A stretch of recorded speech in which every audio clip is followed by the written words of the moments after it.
Hola, ¿qué tal?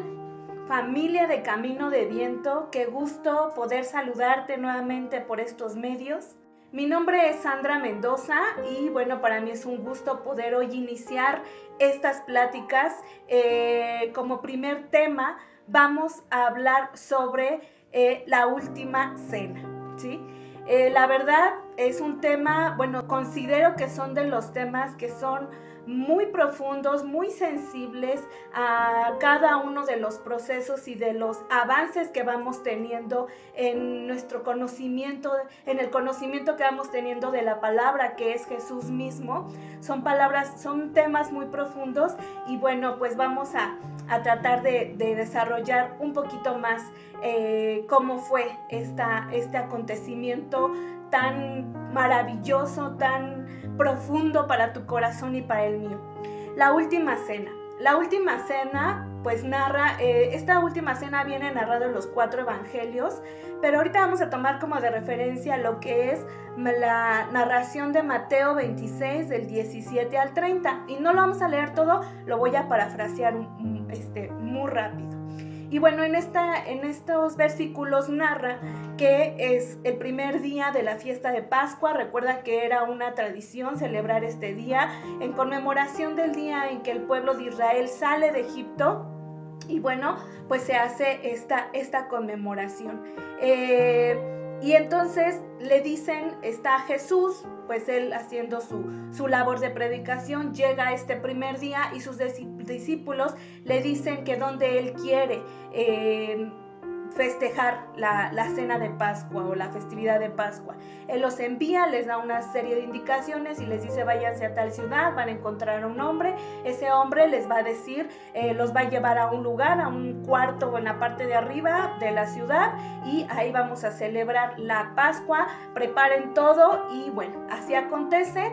Llega la noche, llega Jesús con sus 12 discípulos a este espacio donde ya estaba todo preparado, donde ya estaba amueblado, todo bien padre, así. Y bueno, dice la palabra que se sientan todos y que Jesús les expresa de primer momento el deseo tan grande que él tenía por celebrar esta festividad o esta última cena con ellos. No se los refiere así como última cena, pero les dice, yo tenía muchos deseos de celebrar esto antes de que el Hijo del Hombre sea entregado, ¿sí? Esto a mí como primer punto a resaltar, me emociona porque el llamado que el Señor nos hace constantemente a tu vida y a la mía es así.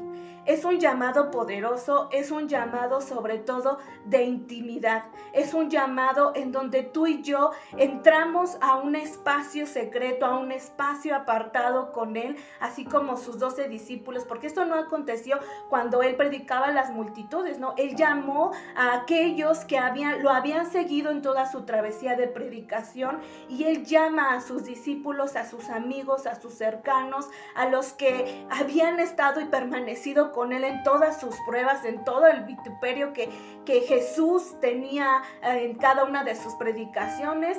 Y bueno, Él llama a sus amigos, esta es una parte también que digo, Él los llama a sus amigos y les dice, yo tenía deseos de estar solamente con ustedes.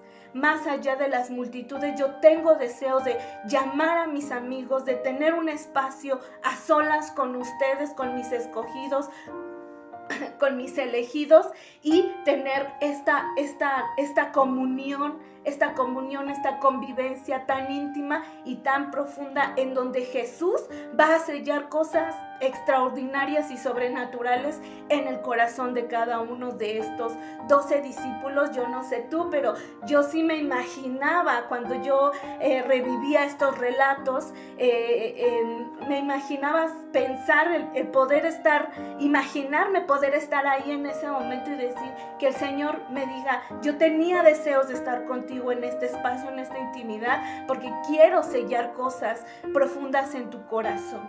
Y bueno, ¿qué pasa? Bueno, empiezan ellos a comer y antes de que Jesús parta el pan y el vino, a mí me llama la atención y es un poquito hasta doloroso cuando te metes a reflexionar un poquito más, porque de los primeros diálogos que Él les dice cuando ya están sentados a la mesa, les dice: uno de ustedes me va a entregar, uno de ustedes me va a traicionar, eso ya está escrito y así va a ser.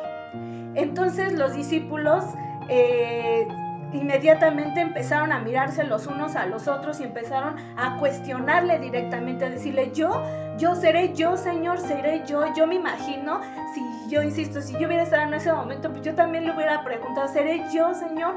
Yo te voy a negar, o ¿quién es el que te va a negar? Y ellos se meten en una angustia y en una dolencia en su corazón de pensar que aunque uno de ellos iba a ser ese traidor, ese que lo iba a entregar. Yo comparto esa angustia, porque digo: híjole, y lo empiezan a cuestionar: ¿seré yo, Señor? ¿Seré yo? Y más allá del cuestionamiento era lo que estaba pasando en el corazón de estos 12 discípulos, bueno, excepto de uno o dos, ahorita la vamos a ver, que se atemorizan, se angustian, se cuestionan. Yo creo que entre ellos empezaron a pensar, no, pues yo creo que fulanito, ¿no? Porque pues como que es medio miedoso, como que realmente nunca te creyó, como que no te ama tanto como yo, como que es medio chismoso, como que es medio mala onda. A mí se me hace que ese es el que te va a entregar, ¿no? Yo me imagino, porque dice que se armó ahí el relajo, y Jesús les dice, o sea, de hecho, y ellos se meten tanto en esa angustia que no ponen atención cuando Él señala directamente quién es el que lo va a entregar, que es Judas Iscariote, y les dice: pues el que mete la mano a mi plato, ese es el que me va a entregar. Y en otra parte, insisto, en varios, como esto viene relatado en los 4 evangelios, añade como diferentes argumentos, ¿no? Y le dice, inclusive le dice directamente a Judas, le dice: ve y haz lo que tengas que hacer, hazlo pronto. Y los discípulos, los demás, estaban tan ensimismados, tan en un rollo así como que muy no sé dónde, que ni siquiera se dan cuenta que le estaba diciendo ya directamente a Judas, y ellos se quedan con ese escozor en el alma de decir: ¿puedo ser yo, Señor? ¿Puedo ser yo el que te entregue? ¿Puedo ser yo el que te niegue? Y pasa, posterior a esto, es cuando entonces Jesús, y retomando esta parte de la intimidad, a mí me emociona, insisto, porque era tal la intimidad que tenía Jesús con sus discípulos, que decía que uno de ellos se recostaba en su pecho y que pues inclusive pues comían de su mismo plato, y tú lo sabrás. Pues no dejas que cualquiera coma de tu plato, ¿verdad? Solamente personas que son de tu familia, o tus hijos, o tus esposos, pues son que compartes cierta intimidad con esa gente, tú compartes tu plato. Pero no dice que inclusive él metía su mano en su plato, porque así lo narra, y se recostaban en su pecho, ¿no? Entonces es tal grado ese momento tan cercano al corazón de sus discípulos, que puedo entender de repente la angustia tan grande en la que ellos entran cuando Jesús declara que uno de ellos lo va a entregar. ¿Qué pasa después? Dice que durante la cena, posterior a esto, Él empieza y les declara la parte más esencial, que pues siempre se habla de ese punto clave de lo que es la última cena. Y que sabemos que se trabaja, se conmemora en muchas iglesias de diferentes maneras. En Mateo 26:26 dice: mientras comían, Jesús tomó pan y lo bendijo. Luego lo partió y se los dio a sus discípulos, diciéndoles: toman y coman, esto es mi cuerpo. Después tomó la copa, dio gracias y se le ofreció, diciéndoles: beban de ella todos ustedes. Esto es mi sangre del pacto, que es derramada por muchos para el perdón de pecados. Esto, insisto, es de los versículos más esenciales, o la esencia profunda de toda esta parte de la última cena, cuando Jesús dice que están sentados. Yo, me imaginaba ese momento y decía, con esa dolencia en el corazón de los discípulos, de decir, puedo ser yo el que niegue al maestro. De repente cambia así como que toda la dinámica y les dice, pero este es mi cuerpo, y les da un pedazo a cada uno y coman de mi cuerpo, y esta es la copa que representa mi sangre del nuevo pacto. Yo no culpo a los discípulos, yo también me hubiera quedado de a Super 6, porque de repente es como algo tan fuerte a nivel, no sé, mental, emocional y claro que a nivel espiritual también. Es decir, que después de que en ellos queda este escozor en el alma, de saber que alguien de ellos podía negarlo, y que en muchas ocasiones, aquí hago un paréntesis, el pan representa el cuerpo de Cristo. Así se lo dice, este es mi cuerpo, pero sabemos que en la Biblia muchas veces se establece el pan como ese alimento espiritual que el Señor nos da a través de sus palabras.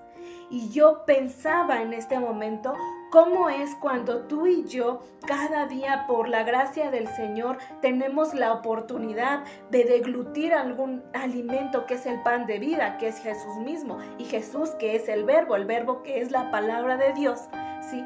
Cuando tú y yo tenemos esa bendición de deglutir, de ser alimentados por ese pan de vida, por ese pan que descendió del cielo, como él lo refería en otros versículos, a veces tú y yo nada más nos quedamos ahí, ¿no? Como que nada más lo masticamos, pero no tenemos a veces la capacidad o no la disposición, no sé cómo llamarlo, de, como literalmente se dice, tragarte ese alimento y que ese alimento venga a formar parte de tu ser, ¿sí? Cuando tú comes un alimento cualquiera que sea, toda la composición química de ese alimento entra a tu organismo, se fusiona en tus células, en tus neuronas, en tus moléculas, en tu torrente sanguíneo.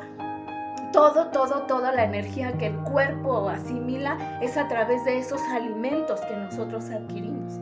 Y entonces yo pensaba, ¿qué estaban sintiendo los discípulos ante poner una evidencia en sus corazones de decir, tú me puedes traicionar? Porque insisto, ellos estaban, aunque ya les habían dicho quién, estaban volados.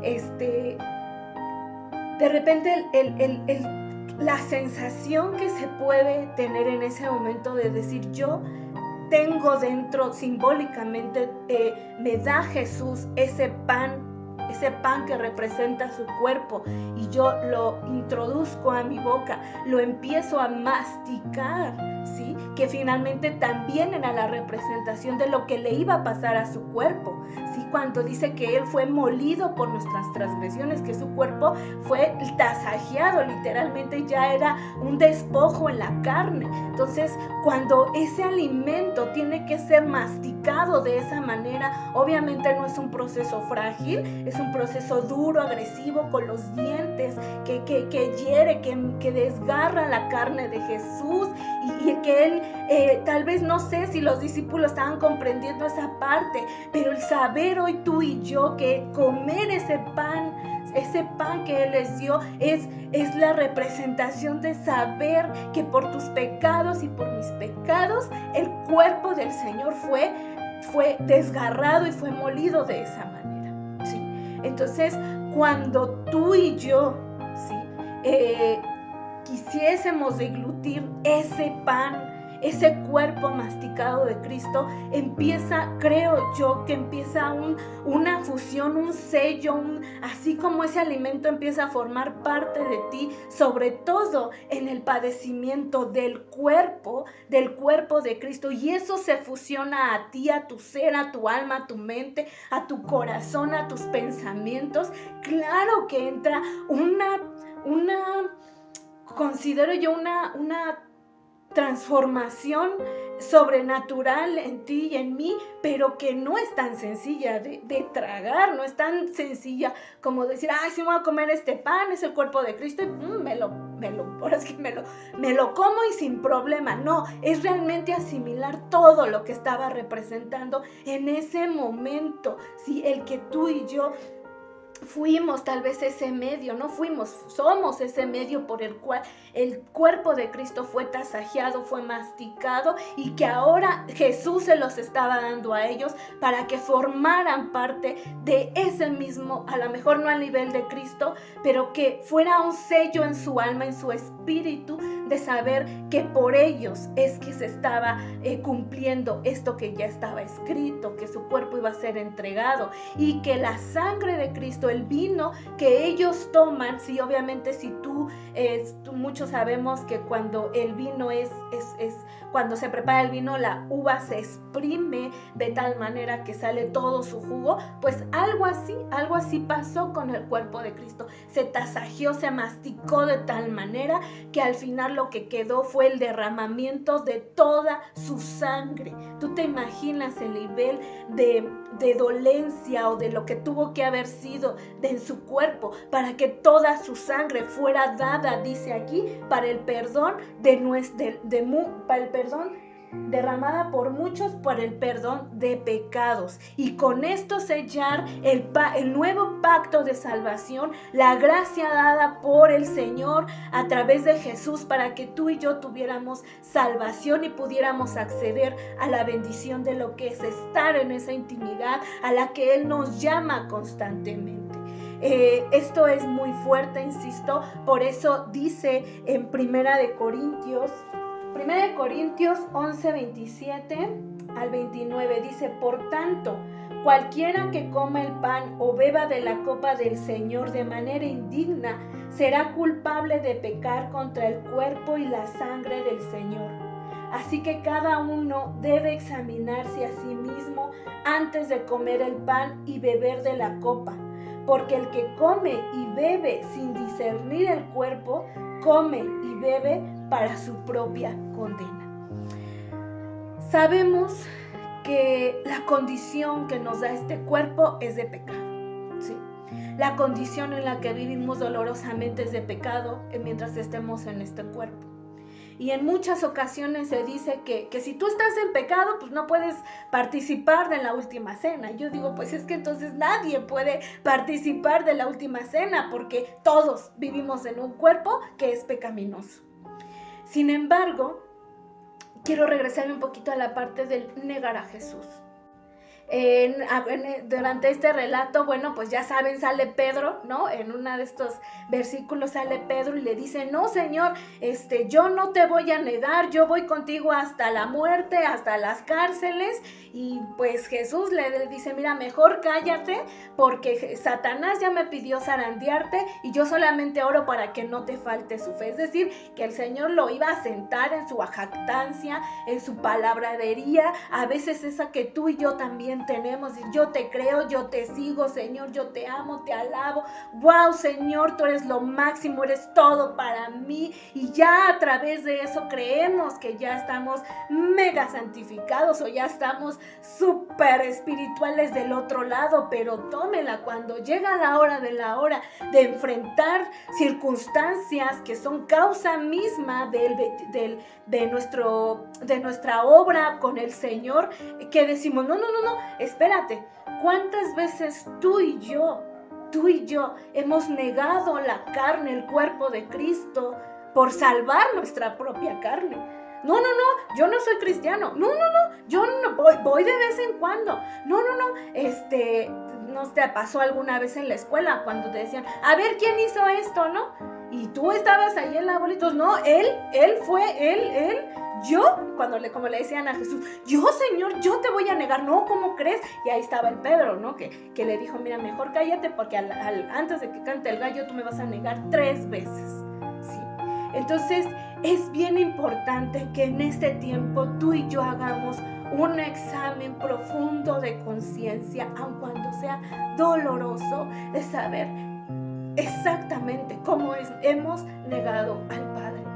Dice que, por eso dice que el que coma y beba de su cuerpo se examine a sí mismo y no crea que, dice, que no comamos de ella de manera indigna. Es decir, no, ahora sí como que no nada más por hacer o por decir. Si tú y yo no tenemos una disposición en el corazón, sinceramente, diciéndole al Padre, no sabes qué, mi Señor, yo te amo, pero pues hasta aquí, no es mejor, a lo mejor de decirle al Padre la verdad, decirle que el nivel de padecimiento que podemos tener por Él tal vez no llegue a ese grado, no lo sé. Es un examen, es una conciencia, dice aquí, que tú tienes que hacer para que dice, para así mismo, antes de comer el pan y beber la copa, porque el que come y bebe sin discernir el cuerpo, come y bebe para su propia condena. Es decir, cuando realmente no hemos entendido el significado de lo que es comer del cuerpo de Cristo, es decir, estar dispuesto y decir, Señor, yo voy a morir a mi carne, así como tú moriste a tu carne por mis pecados, y no solamente por mis pecados. Y esta es la otra parte muy fuerte en lo personal, pues te lo comparto, es decir, de aquellos que son convidados de este cuerpo, de aquellos con los que tú has formado esa comunidad, esa iglesia, esa unidad de la iglesia en la que todos hemos sido partícipes en cierta medida de los padecimientos de Cristo por la labor que llevamos a cabo, y que de repente seamos nosotros mismos los que neguemos a Jesús, condenando, enjuiciando, criticando, rechazando, murmurando, comiéndonos con los cuerpos. No te comes el cuerpo de Cristo, te comes el cuerpo de la vecina o del marido. Ay, míralo cómo está, el chismoso, el grosero, no sé qué. Eso sí no los comemos fácilmente, pero el cuerpo de Cristo es otra cosa. El cuerpo de Cristo es que se fusione de tal manera contigo que tú estés dispuesta a establecer ese pacto con Dios a través de su sangre, por el cual se lavan tus pecados y se lavan los pecados de tu prójimo. Por eso el mensaje principal nuevamente, por ejemplo en Juan 13:13, que establece el lavado de los pies de los discípulos. Es un tema ya más profundo, que habría que abordar más profundamente, pero al final la labor es: ámense los unos a los otros, padezcan los unos por los otros, aguántense los unos por los otros, que estés dispuesto. Si realmente dice, así como yo lo he hecho, si tú dices que yo soy el maestro, así como yo lo he hecho, así háganlo los unos con los otros. Pero no estamos muchas veces dispuestos a padecer un poquito en la carne, un poquito la suciedad de otro, el enojo de otro, el pecado de otro, creyéndonos ya semisantos, ¿sí? Para decir, Él te está negando, Señor, Él te está enjuiciando, Padre, Él. No, esta primera sensación que quedó allí en el corazón de los discípulos, es decir, yo te he negado, Señor, yo puedo ser el que te niegue, claro que puedo ser yo, y es más, claro que he sido yo, dolorosamente, no quisiera, Señor, pero ahí está mi condición, pero si tú quieres, pero si tú crees que yo tengo eso que entregarte y ser partícipe del deglutir el cuerpo de Cristo, híjole, dice aquí, mejor pensémosla 2 veces, yo no te digo que no, pero hoy el Señor nos invita a reflexionar profundamente, realmente sobre los pasos que vamos dando, sobre nuestras actitudes y nuestros modos, y si realmente ya estamos listos. ¿Ya estás listo? ¿Tú ya estás listo? ¿Tú ya reconociste cuál ha sido tu negación al Señor? ¿Ya hay quebranto en tu alma? ¿Ya hay quebranto en tu ser para rendirte totalmente y entregarle tu vida completamente al Señor? Es algo que yo te invito que lo ores, que lo trabajes en oración, que clames a tu Padre que está en el cielo, que Él tenga misericordia de ti y de mí, porque dice en la palabra que el que no come y no bebe de su no come en su cuerpo y bebe de su sangre no tiene parte con Él. Entonces, pues esta es la palabra, espero que sea de gran bendición, de gran reflexión. Te recuerdo nuevamente, van a ser varias pláticas y bueno, que Dios te bendiga, que disfrutes estos días, que este alimento sea bien masticado, bien deglutido, bien tragado por ti y por mí, y sigamos detrás de nuestro Señor Jesucristo. Que Dios te bendiga, muchas gracias. Bye.